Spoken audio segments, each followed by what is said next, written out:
Assalamualaikum warahmatullahi wabarakatuh. Salam sejahtera untuk kita semua.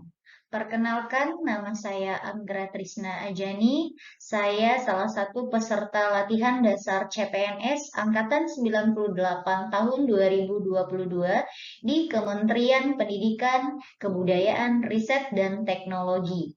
Baiklah, untuk kali ini saya akan memaparkan hasil tugas saya di agenda 3 mengenai tentang isu manajemen ASN dan Smart ASN yang dikaitkan dengan pelayanan publik dan proses sistem kerja atau World of Government. Kita mulai. Eh, kita masuk ke manajemen ASN. Nah, tadi kan ada itu mengenai isu manajemen ASN dan Smart ASN. Terlebih dahulu saya jelaskan bagaimana manajemen ASN itu. Manajemen ASN itu merupakan pengelolaan ASN, aparatur sipil negara, untuk menghasilkan pegawai ASN yang pertama itu adalah profesional tentunya. Yang kedua itu untuk memiliki nilai dasar. Yang ketiga, memiliki etika profesi. Dan yang keempat, bebas dari intervensi politik. Dan yang terakhir itulah bersih dari KKN. Nah, sedangkan Smart ASN itu adalah mempunyai makna pegawai dengan kompetensi kinerja serta profesionalisme yang tinggi, sehingga mampu beradaptasi dan semakin responsif terhadap perubahan dan pencapaian tujuan organisasi itu sendiri. Adapun dari nilai-nilai Smart ASN itu ada beberapa. Yang pertama itu integritas, yang kedua nasionalisme, yang ketiga profesionalisme, dan yang keempat berwawasan global. Yang lalu yang berikutnya yang kelima hospitality dan yang keenam networking. Lalu berikutnya penguasaan IT dan bahasa asing serta terakhir adalah entrepreneurship. Dan ini harus dimiliki oleh ASN ya. Lalu sekarang baru kita masuk ke penugasannya. Isu apa saja terkait manajemen ASN dan Smart ASN yang terjadi di instansi saya saat ini? Yang pertama, itu adalah isu penguasaan IT jika disangkutkan dengan manajemen ASN dan Smart ASN. Nah, apa yang ditemukan? Belum optimalnya publikasi dosen di jurnal nasional dan internasional yang bereputasi seperti Scopus. Nah, di Departemen Keperawatan UNP. Nah, kondisi saat ini yang terjadi di instansi itu ada saya temukan dua. Yang pertama, sebagian besar dosen di Departemen Keperawatan masih belum ada publikasi jurnal internasional yang berotasi, Scopus. Lalu yang kedua, sebagian besar dari dosen di Departemen Keperawatan belum terpapar secara keseluruhan dalam mengakses dan submit jurnal. Nah, dari kondisi saat ini, seharusnya kondisi yang diharapkan atau yang terjadi itu adalah semua dosen Departemen Keperawatan memiliki publikasi di jurnal internasional bereputasi seperti Scopus tentunya. Dan isu ini juga memiliki dampak jika tidak segera diatasi tentunya. Nah, apa saja dampaknya? Itu adalah yang pertama, masih sedikitnya dosen dalam menghasilkan tulisan dan karya ilmiah yang mendukung proses pembelajaran tentunya.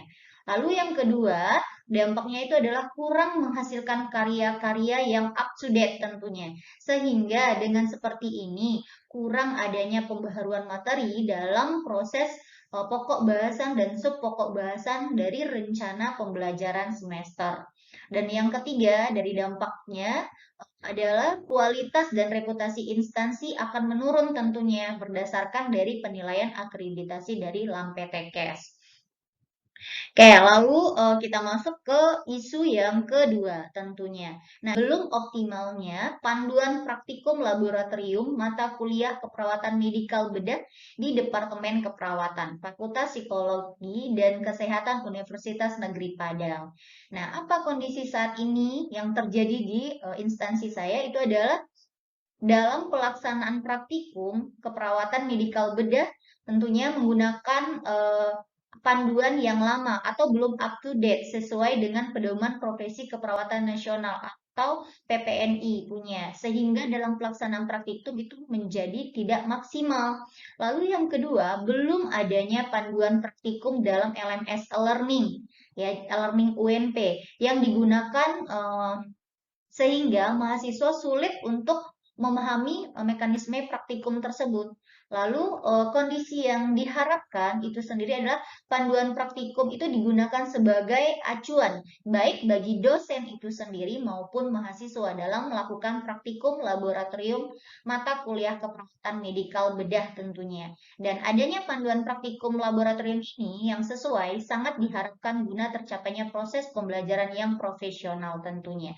Nah, adanya perubahan panduan praktikum yang sudah dibakukan nanti, nah itu dapat diunduh di e-learning tentunya menjadi e-book dan bisa diunduh atau diakses oleh mahasiswa tentunya. Dan isu profesionalisme yang kedua ini, jika dampaknya tidak diatasi, dampak isu ini tidak diatasi, yang akan ditimbulkan itu adalah yang pertama, beberapa mahasiswa Departemen Keperawatan dalam pelaksanaan praktikum juga tidak mengetahui landasan teori dan tahapan dari setiap tindakan dalam praktikum, terutama praktikum keperawatan medikal bedah tentunya. Lalu yang kedua, rendahnya motivasi mahasiswa untuk praktikum laboratorium keperawatan medikal bedah karena belum memiliki panduan praktikum yang jelas. Lalu yang ketiga, mahasiswa banyak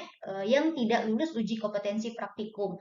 Dari ketiga dampak ini akan mempengaruhi tentunya akreditasi prodi Departemen Keperawatan itu sendiri. Bahwa masih kurangnya pemahaman mahasiswa dalam menyusun asuhan keperawatan atau yang disebut dengan ASKEP yang berbasis 3S. Saat ini yang terjadi di instansi Departemen Keperawatan itu ditemukan bahwa yang pertama, sebagian besar mahasiswa masih belum mampu menyusun ASKEP berbasis 3S itu sendiri. Lalu yang kedua, belum tersedianya di LMS e-learning ASKEP berbasis 3S yang bisa diakses oleh mahasiswa.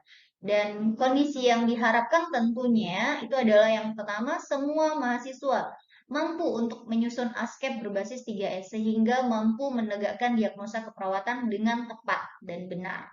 Lalu yang kedua, tersedianya 3S di LMS e-learning yang bisa diakses oleh mahasiswa itu sendiri. Dampak dari isu yang ketiga ini jika tidak diatasi itu adalah yang pertama, kurangnya motivasi mahasiswa untuk belajar asuhan keperawatan tentunya. Lalu yang kedua, rendahnya nilai akademik mahasiswa dalam mata kuliah rumpun keilmuan.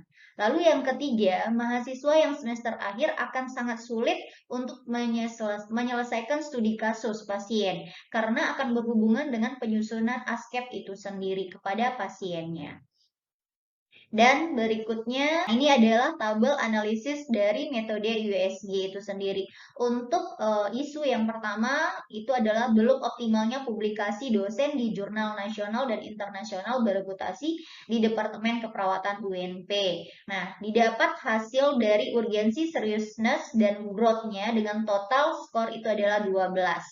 Nah, untuk yang kedua, itu adalah isunya belum optimalnya panduan praktikum laboratorium mata kuliah keperawatan medikal bedah dengan mendapatkan skor dari hasil urgensi, seriousness, dan growth-nya adalah dengan total 14. Nah, yang ketiga itu adalah isu masih kurangnya pemahaman mahasiswa dalam menyusun asuhan keperawatan ASKEP berbasis 3S setelah didapatkan isu prioritas di instansi Departemen Keperawatan, dapatlah solusi gagasan kreatif yang dilakukan pada isu ini. Yang pertama itu adalah mengevaluasi pelaksanaan praktikum keperawatan medikal bedah menggunakan Google Form. Lalu yang kedua, melakukan FGD atau fokus group discussion dengan tim teaching. Lalu yang ketiga, menyusun buku panduan praktikum keperawatan medikal bedah. Lalu yang keempat, membuat draft SOP standar operasional prosedur persiapan pelaksanaan praktikum keperawatan medikal bedah tentunya. Lalu yang kelima, sosialisasikan buku panduan praktikum